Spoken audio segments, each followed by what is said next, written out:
Hello everyone and welcome to an amazing game from the Amsterdam Interzonal tournament of 1964 between the magician of Riga Mikhail and Georgi Tringov, who in 1964 was already a grandmaster. He became a grandmaster in 1963. Also, he was a Bulgarian champion in 1963, so he was a very strong player. He played pretty much everyone of the era. He played Tal, he played Fischer, he played Petrosyan. So, incredibly strong player. He was also a world champion at one point, a junior world champion, but when he was younger, and also known as about him that in 1972, most people know that year for a different reason, but in 1972, he defeated Samuel Reshevsky in the 1972 chess Olympiad and helped Bulgaria win third place in the Olympiad. So he was incredibly strong, but you know, watching this game makes you really appreciate the way just how easily Tal disposes of anyone. And it was the fate of pretty much anyone facing the magician. Some were impervious to his magic. There were a few people, of course, but not all the time. So the game is even featured in a book by his one of his first coaches and who coached him throughout his career, Alexander Koblenz. We've covered some of his games, and it was, I don't know if it was his second book. In his first book is called Shkola Shaha or Chess School, and Tal even says that this book had a profound, you know, it was a profound experience for him, and that it helped him the most in his chess studies. So they made this second book where they're basically going over Tal's games and explaining ideas behind the moves of the great magician. And Tringov, we haven't covered any of his games. I think I covered one where he played Bobby Fischer in the Havana tournament of 1965. It was the fourth Capablanca Memorial Tournament. If you guys want to check that out, will also be the first link in the description below. So yeah, let's check this out and let's see what this game is all about now that the players have been introduced. So Tal with white opens with pawn to e4, and Georgi opens with pawn to g6. He goes for the modern defense. We have pawn to d4 and bishop to g7. We have knight to c3, pawn to d6, knight to f3, and pawn to c6. Nowadays, this is of course a very much played. Knight f6 and pawn to a6 are the top moves. But here pawn to c6, and Tal goes for nowadays a very rare move. He plays bishop to g5. Bishop to e2 is pretty much standard nowadays, and in the book Koblenz mentions that it's not a bad move or anything. With knight to f6 you can transpose into the Pirts-Ufimtsev defense. Nowadays it's called only the classical variation of the Pirts. Back then it was the Pirts-Ufimtsev variation. And after something like queen to d2, bishop to g4, let's say castle's queenside, black has to make a couple of precise moves, but it's a very playable position. So like knight b to d7, pawn to e5, you can capture once, then go knight h5, and yes, you cannot castle due to the knight sort of hanging here as h3 will be played, but black can play queen c7, rook to d8, and there is no problem there. Black is perfectly fine. If white is not careful, white is the one who could get in trouble. White has to play bishop to e2, or white's position is already considered, well, either worse or equal.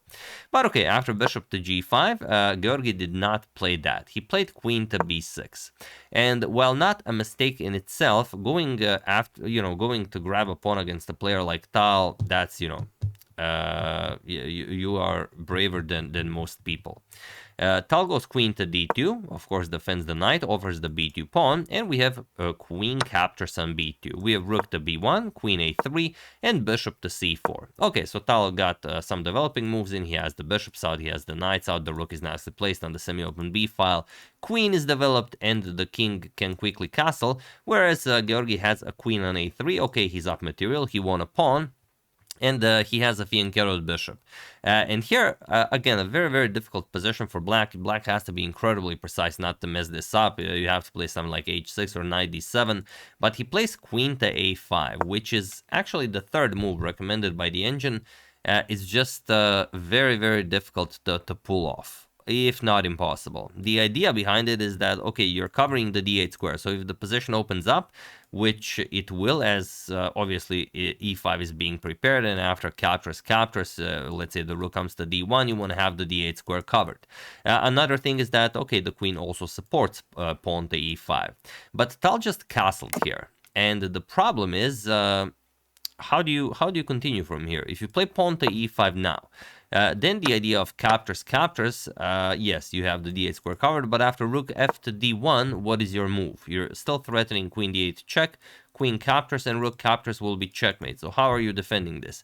There's just no good way. Whatever you play loses in a most terrible way. For example, knight b to d7, rook captures on b7, and that's it. You fall apart. You cannot capture, otherwise this is checkmate, or not checkmate, but for example, if bishop captures, king to f8, and queen captures on f7 will be checkmate. So after castles, you still have to play very carefully. Still h6, knight b to d7, and then slowly make your way, forward. But black is always behind. You're never really in the game. So here pawn to e6 was played. He decides that, okay, e5 would definitely be a mistake, but maybe I can play e6, and now there's no problem. Any e5 action, I can meet with the d5, and that's perfectly fine. However, Tal just plays rook f to e1.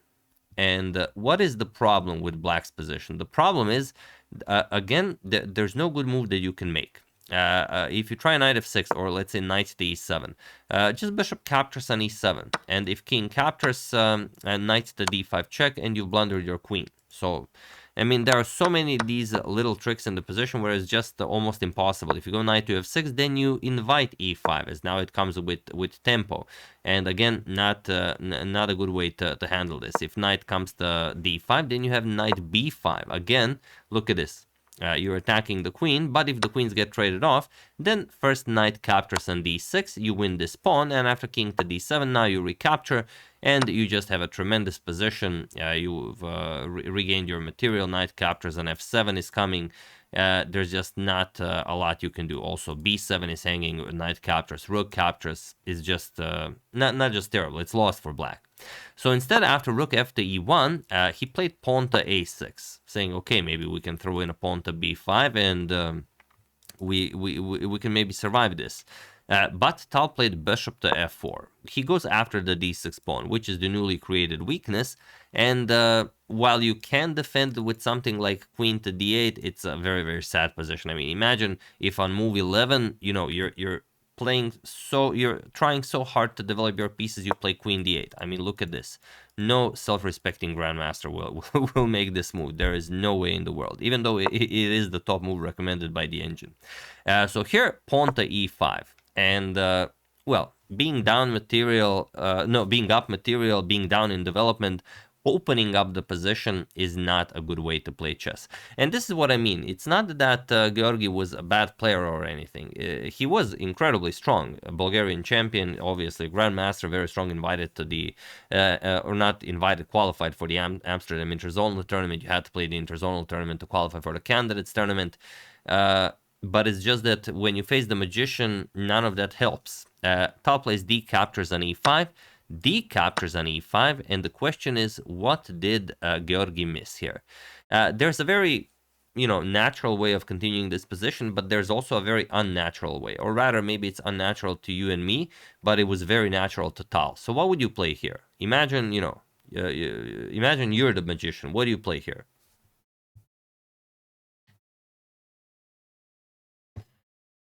So if you decided to go bishop back to e3, that's perfectly fine, because the position is, so good for white that you could also play that. But Tal played queen to d6.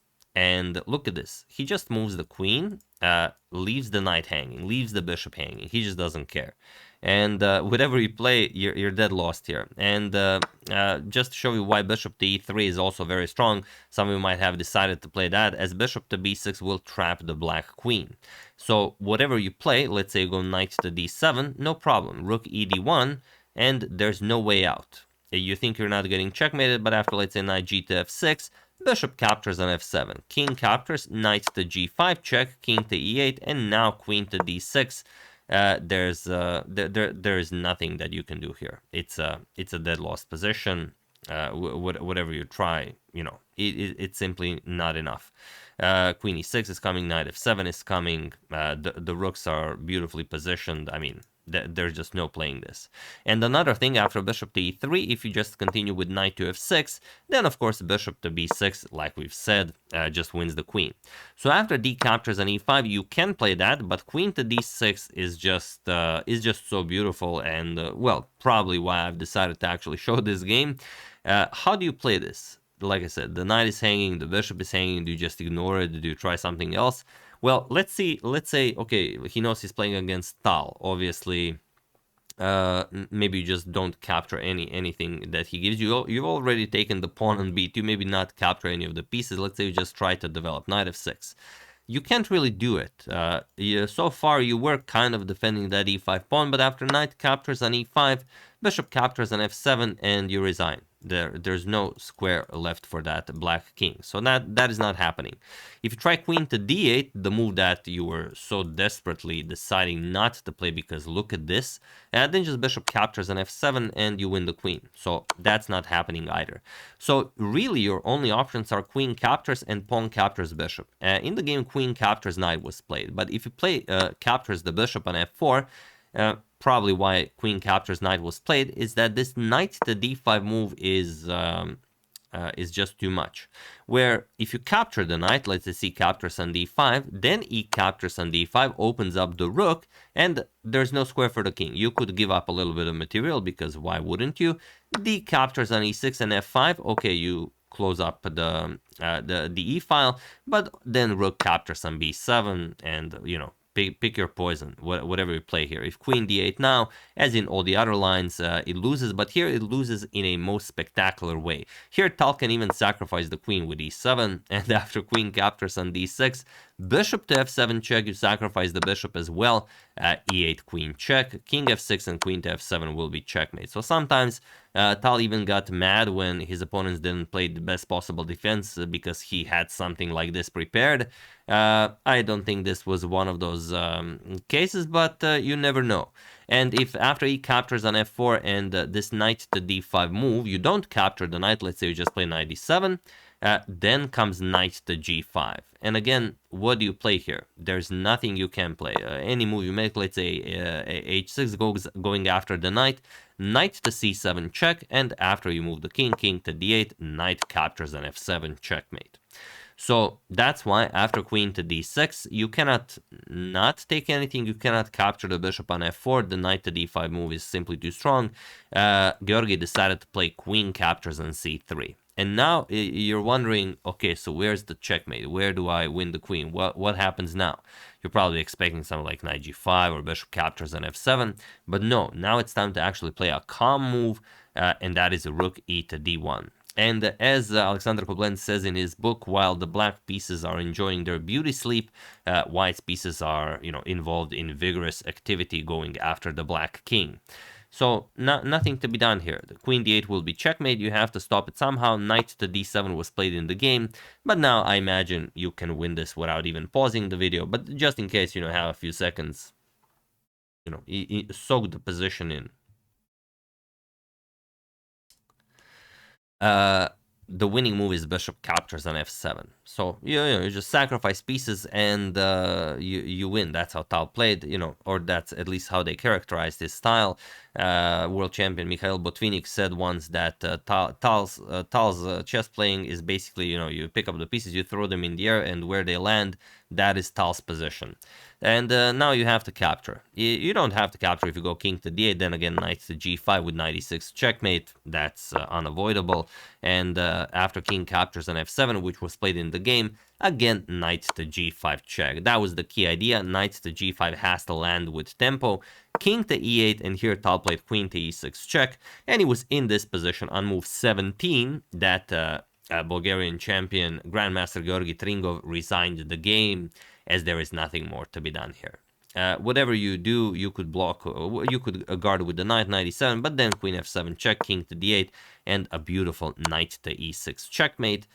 Or if you don't do that, if you move the king right away, let's say king to d8, then knight f7 check, king to c7, and queen to d6 checkmate. And Tal's mentor Alexander Koblenz ends the game in the book with a quote by Napoleon. Says that war is all about communication, and no one's piece is communicated like Tal's pieces. There is just a very special harmony between them. There's a zero harmony, between black pieces, and there's so much harmony in white's pieces. Look at the knight covering these squares, stopping the king, guarding the queen, the rook guarding b6, the bishop still being offered, the rook also here nicely supporting the queen. It's just something. Tal's games are, something that belongs in a chess book, and of course they are in a chess book because they're so amazing. So yeah, that's the first game that I've decided to show. We'll show more because they're really awesome, and Alexander Koblenz does a really nice job explaining them. But if you like Tal's style, if you're a positional player, maybe this is not for you. But if you like Tal's style, maybe also consider picking up this book. Also, you can check out Koblenz's first book, the Chess School, or Škola Šaha. It's available in probably today in all of the languages. It originally was published in 6 languages. But yeah, brilliant stuff by the magician. Hope you guys enjoyed it, and if you'd like to see more, then I will make more. But I'll probably make more even if you guys don't want to see more, because why wouldn't you? I mean, who wouldn't? So yeah, hope you enjoyed it. I would like to thank Derek King, Charles Benjamin Flynn, Diane Schwartz, Ilya Maltsev, and Mohammed Babar Khalil for a contribution to my channel. Thank you a lot, I really appreciate it. As usual, you can check 2 of my previous videos here. Thank you for watching, and I will see you soon, continuing to check up on your wonderful suggestions and whatever else happens in the chess world. Thank you all, I will see you soon, and have an excellent rest of your day. And also, my chess club, along with myself, we qualified for the Croatian Team Championship, so we'll be playing in the Croatian Team Championship in May. So, we'll probably cover a few games I play from there. So, wish me luck. See you soon.